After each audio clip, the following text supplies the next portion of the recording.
Total destruction protocol activated. Initiating countdown. 3, 2, 1, 0.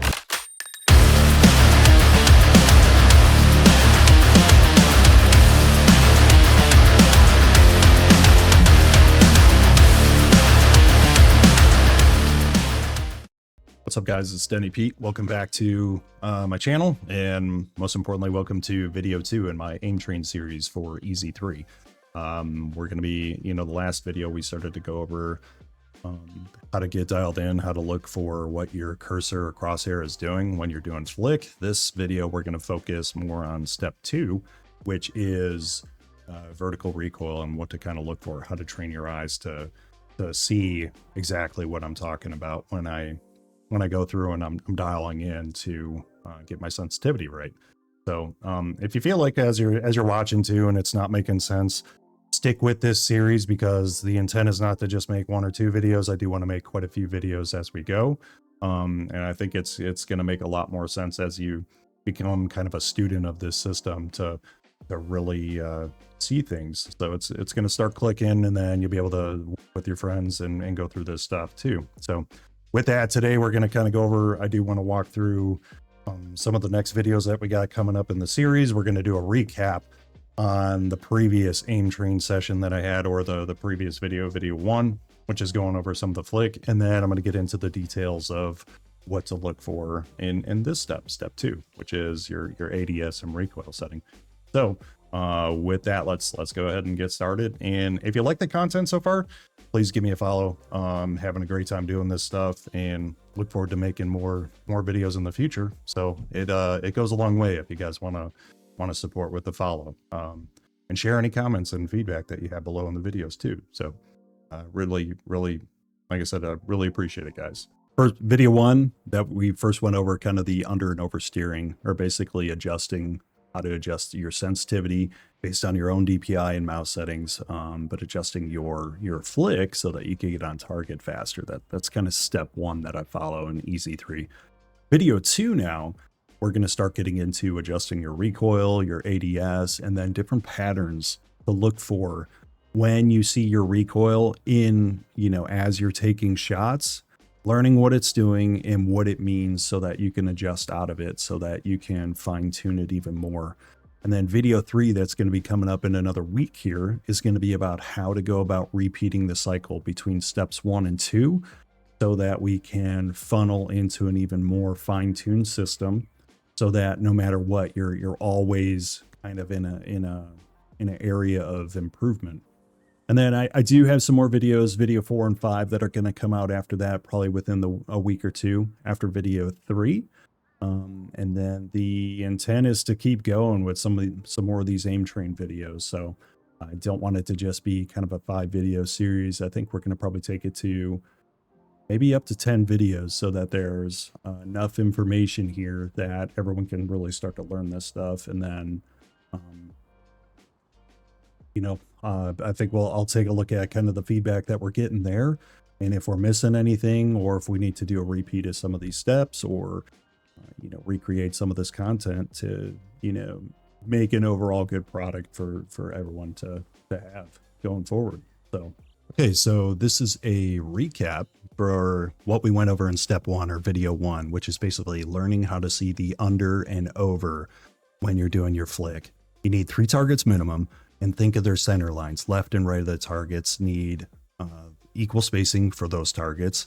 And then you want to set your crosshair on the middle target. And then what you're doing here is you would flick your cursor or your crosshair left and right, and start to look, am I consistently or on average landing under the target and having to adjust, or am I landing over and having to adjust back on target that way?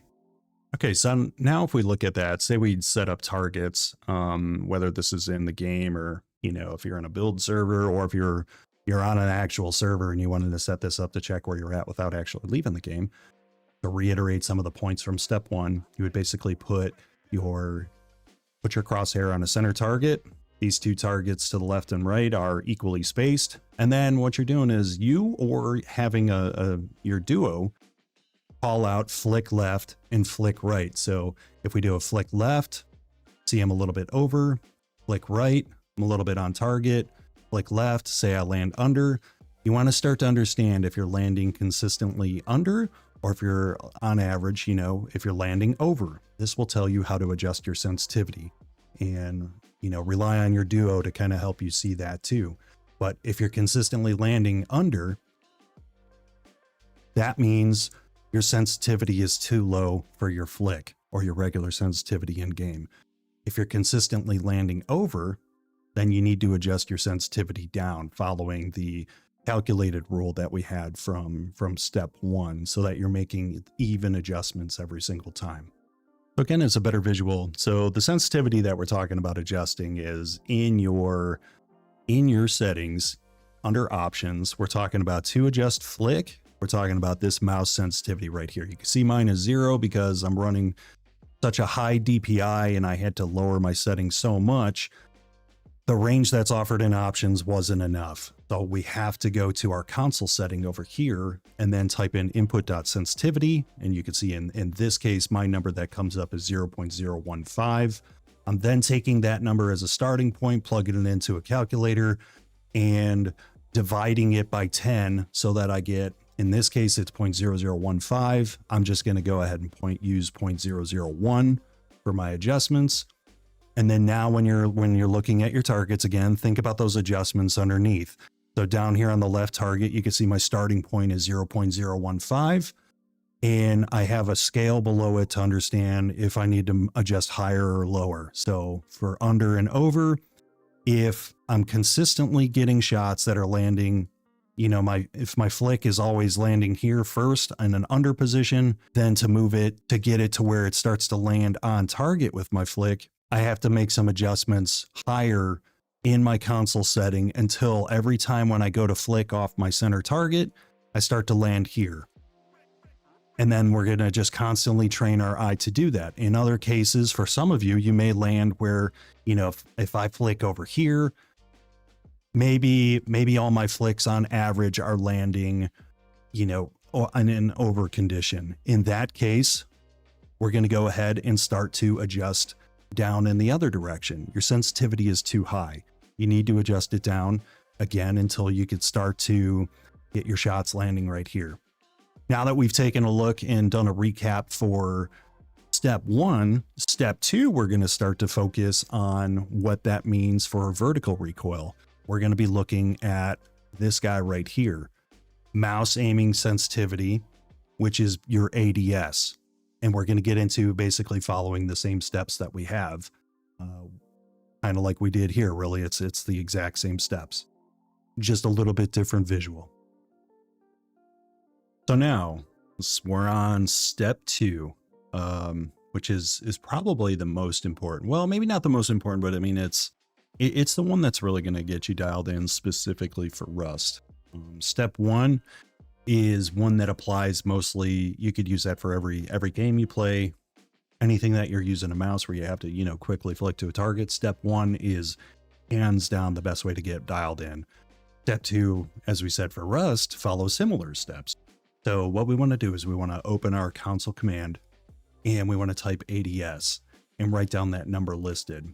Divide that number by 10, and then we can now use that number to adjust higher and lower. And so we kind of understand specifically which sensitivity we're talking about now. That's related to our aiming mouse sensitivity that is in your Rust options. This is the one that we're adjusting. As we learn how to fine tune this one, this is going to take us all the way to get that recoil dialed in so you can really start having some awesome shots. And who knows, you'll have to, I mean, you guys have to let me know how it goes for you. I haven't seen any players use this method that I've coached through not have good results from it, but I'm really looking forward to see how well everyone does from this. But anyway, as I kind of go on a little bit of a rant, but you know, type in your ADS. It's input.ads, but you could no, I'm sorry. You type in input.ads and then it's going to go ahead and it's going to give you a number. So we're going to take that number, we're going to plug it into a calculator, divide it by 10. And then where we were previously looking at 3 targets, this is only related to whatever target you're looking at on screen. So in this case, I went ahead and just made myself a little spreadsheet to kind of show so I know what direction I'm adjusting. My starting ADS was right here at 0.445. 0.045 is the amount I'm going to adjust every single time. So that is my increment specifically based on my being divisible by 10. And these are the numbers that I'm going to use going forward to learn how to adjust recoil. So now that we have an understanding of kind of which sensitivity that we're talking about, ADS, setting your number up so that it's divisible by 10, knowing how to adjust it. Now we're going to go ahead and get into what it is that we're talking about adjusting for step 2. So a certain recoil pattern that I look for in step 2 to adjust for is what I like to refer to as anchoring. If there's another name for it out there, I'm not sure, but that's just what I call it.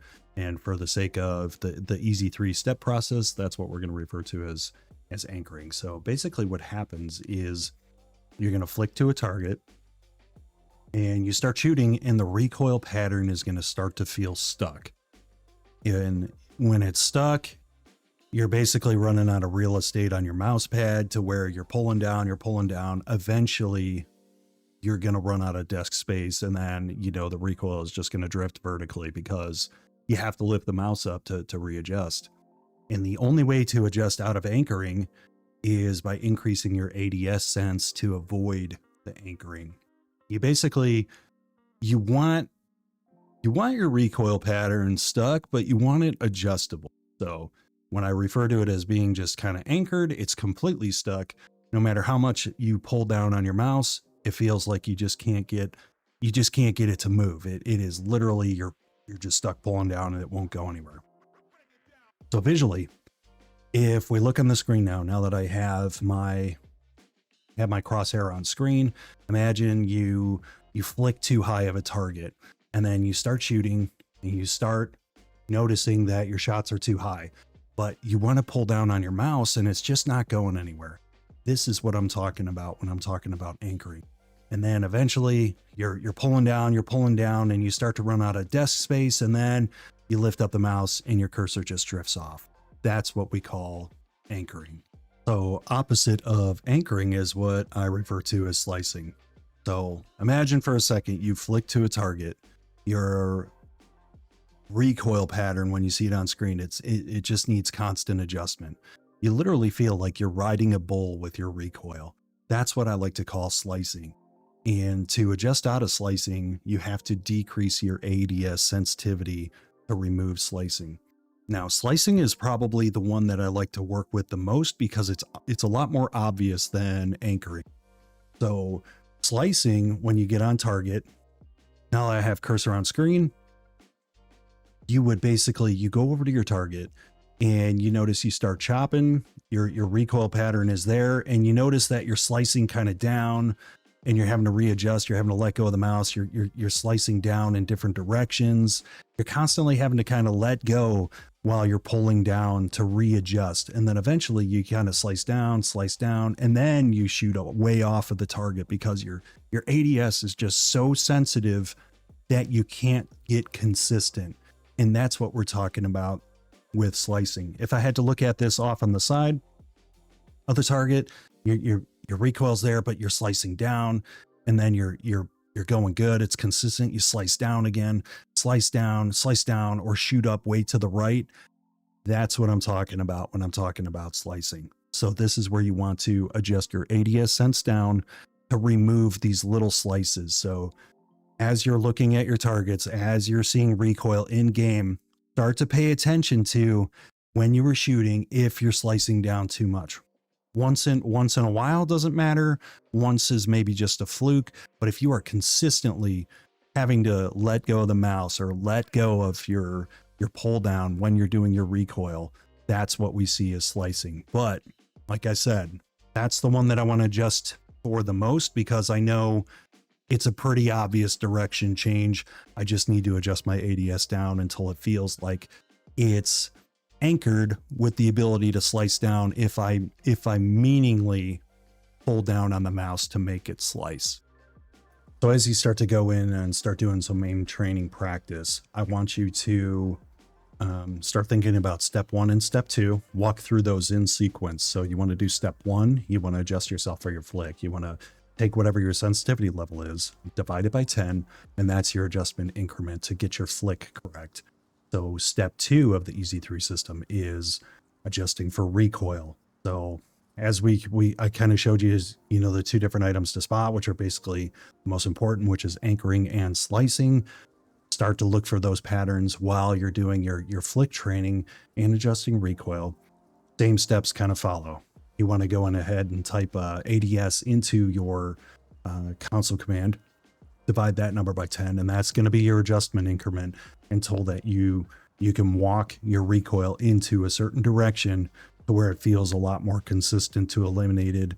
Yeah, I feel like the perfect balance is where you just barely eliminate slicing, and then you have a little bit of anchoring. I'm gonna go ahead and hop into kind of a practice area, and let me show you some examples again of what I consider anchoring versus slicing.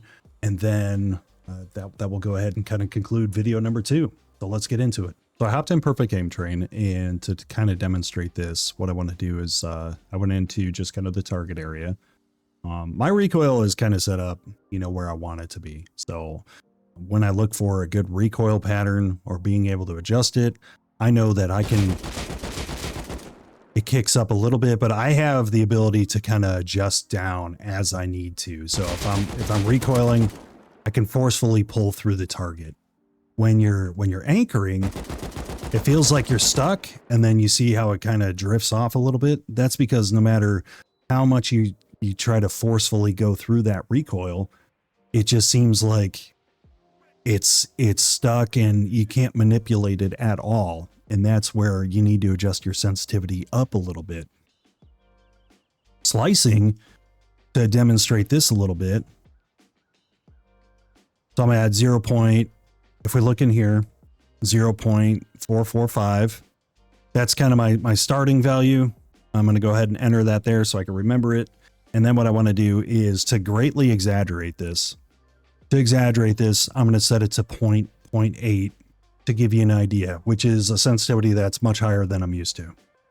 So if I look at this, what I should see here is, from a slicing standpoint, I should see my recoil going up and down.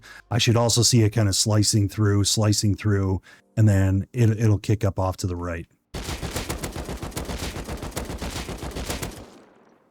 That's because the way that works is the sensitivity is so high that even when you make a slight hiccup in your mouse movement or you over adjust too much, it's so sensitive, it reacts to it. And then your body is telling you to correct that motion, which is then causing it to kind of slice all over the place. You're cutting through the body of the target, back up again, or, whatever version of slicing you're getting. And then you're having to constantly readjust. That's what we call slicing. So in that case, I like to see that the most, like I said, from the previous examples, because then I know I just have to adjust my ADS down to get back on target. So as we walk this down, and I'm just going to go to 0.5. Pretty consistent. But I have the ability to, in that case, like it sliced down, but that's because I pulled down on the mouse to be able to do that. You want to be able to do that while you're kind of in fights too, and look for that. Is it just stuck? Do you have the ability to kind of correct it? That's what we call, that's kind of that's what you want to shoot for to get a good recoil, but feel it out too. So, don't just take my word for it. I've seen where you could eliminate slicing. I think that's a good start. You have to practice it a little bit too. So, just because you go and do it one time doesn't mean you're set. You still got to kind of reinforce that habit. And even like with step 1 with your flick, you have to constantly adjust and walk in these settings so that you're constantly fine tuning in smaller measurements to be able to get the desired result that you want. Now, when I refer to anchoring, so I just set my ADS to 0.2, which is half of what my ADS was set at. If if I'm over here and all of a sudden I flick to a target or something, you know, say I end up too high.